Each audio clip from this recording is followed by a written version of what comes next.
We did the plate already. We made sure we got the fitment that we want. And we also started designing the chassis mounts that are going to get welded to the framework. Back at it again. This has just been non-stop adventure. I've got the rear set, middle set of wheels onto my little baby cart. Added some things like, I guess you'd call them gussets, little triangles that make it more stable. But wait, where's the engine? Okay, let me show you this. To do all this, I wanted to make it where I can just slap things together, and I hated every time I would use this thing from Harbor Freight, the chains would hit here, they'd wedge and whatnot. I have a full-blown 4-bolt setup that just sits on top of the motor. Clean, easy, nice setup meant for that engine. So all of this stuff is easy to pull engines in and out. It just feels cool. It feels like a F1 racing team. I'm gonna take the oil pan over to Nowders because one of the things over to Built to Apex that we didn't know, this is something I've never seen on a rotary engine. These are M6 bolts. That's what all the Corvette, my Corvette, and all the other engines use for their oil pan. That is not the case on this one. We also are gonna work on the mounting for the oil pump, the alternator, all of that, and coils. So this is just coming together all at once. And wait till you guys see, wait until you see what's in all of these boxes. Nuts, absolutely nuts. There the culprits are. This is just insane amount of oil. And what's really fascinating to me is that it's vacuuming oil out of the system. On pistons, that creates a really good thing for, you know, crankcase pressure and all that sort of crap. But this is like just puking it out into the dry sump tank. This is gonna go on to the eccentric shaft, beefy, ribbed for my pleasure. I'm gonna need something like that on here. And then this has been confusing me for the longest time. Netter fixed and figured it out for me. So this is like a cha-cha conga line. It's got, you know, a drive straight through it. The funny thing is I was like, okay, there's 3 bolts right there. There's 3 bolts right here. It's party time.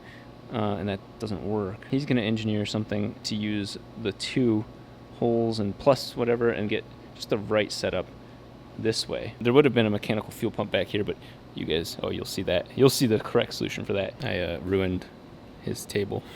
The arm sweat leaning. That's gross. I'm a gross person.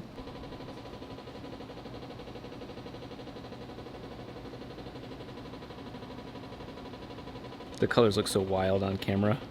Looks like a rave.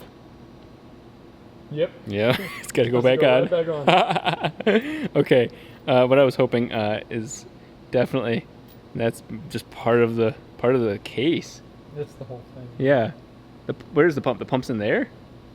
Yeah, I mean, it's a little hard to see, but Yeah, you get the idea. Yeah, you can see stuff moving. All the pump action happens inside this cylinder. This has been a concern of mine for a little while, is that it sits behind everything else.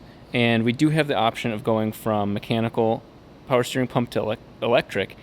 So we'll see, is it going to get close to my feet, or are we good to go? So right now, we did the plate already. We made sure we got the fitment that we want. And we also started designing the chassis mounts that are going to get welded to the framework. We're going to hide this engine, use our plate as the datum, and then assemble a 3D version of the billet engine that we scanned with the pulleys lined up, everything as tight as possible, import that into the assembly model, and then start filling in the blanks with the brackets that we're going to be making. Things are starting to line up. Right here is the reason why what he's doing is godsend. Look at that. That pump is going to collide, or could potentially collide, if we, you know, if we didn't do this, with the chassis right there. Yeah, we got some pretty significant interference actually. So we have liftoff. That's a pretty sick coil design setup. They couldn't get more ideal. It leaves room for the oil inlet on both of the irons. They're tucked up. They're not hitting the intake manifold. This is just potentially going to be one of the cleanest setups ever.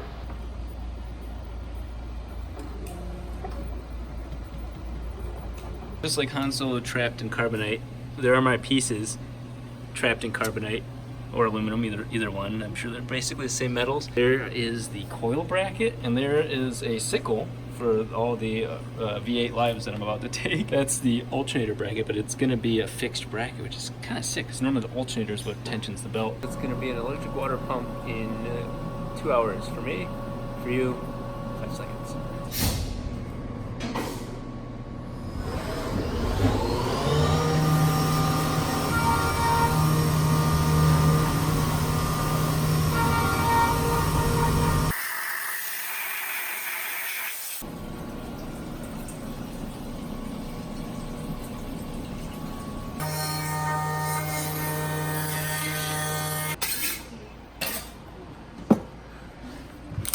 Oh, so you break off those parts. Yeah, this is all the support material.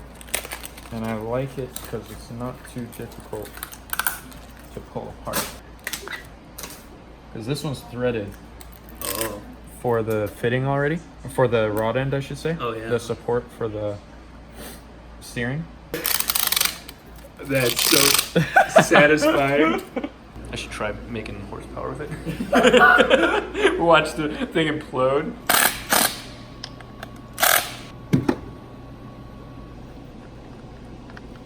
It's actually really neat to see like a composite of metal and plastic. Right, like a hybridized thing. Yeah.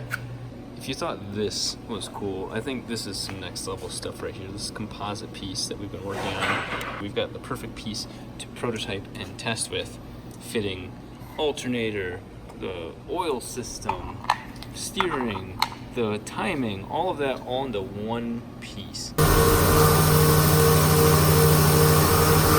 It is 3:15 in the morning, and this is it. This is the moment where we have everything necessary to test fire the engine at least for a couple seconds. Alternator, we still have the pulley for the alternator to fix. That's if you want to run it more than 2 seconds.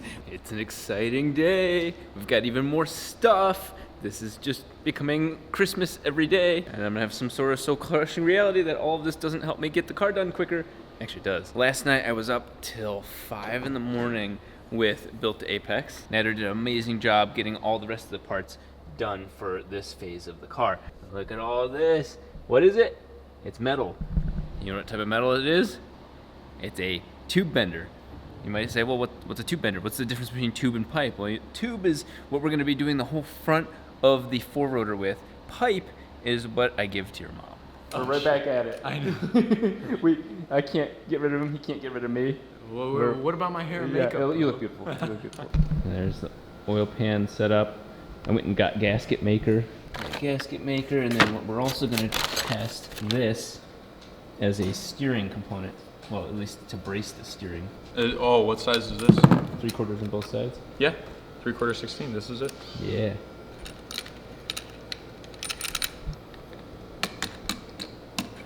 First issue. We need to pull this off.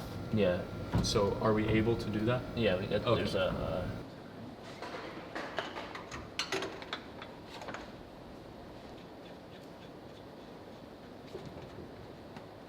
Look at that fitment right there. He's got. Yeah. That, without actually physically being here, that fit that perfectly. Yeah. Wow. Which piece do I?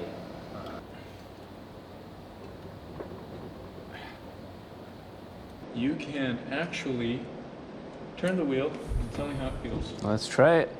Rip everything apart. Rip my fucking hand apart. It's working good. Okay.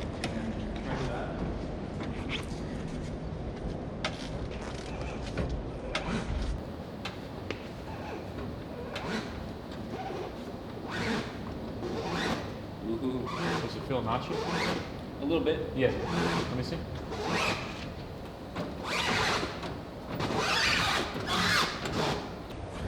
It's a little notchy.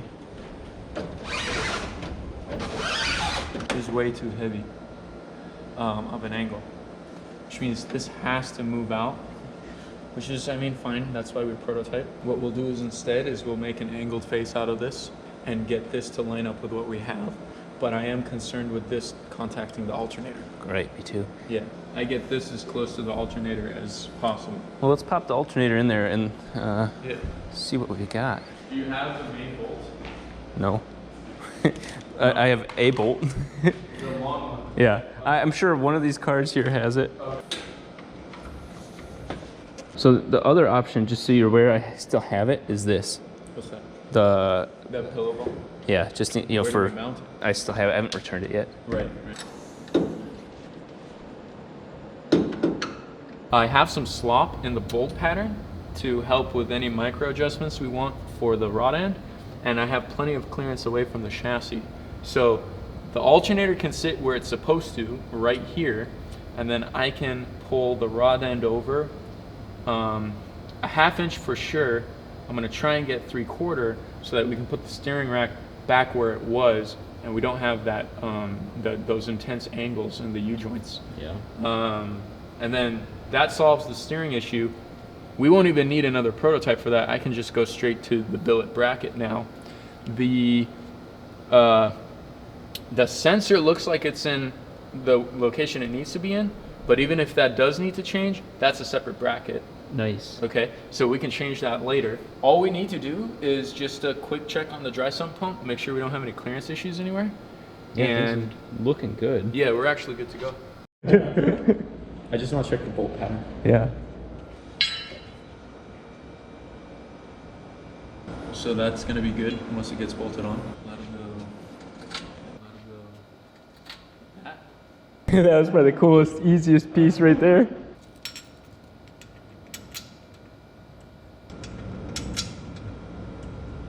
This is why I love your whole 3D scanning technique, is that we didn't come out here and go, oh, we thought that would work. Yeah, right. You know, like that alternator fits. It looks so funny on that old engine. Yeah, right.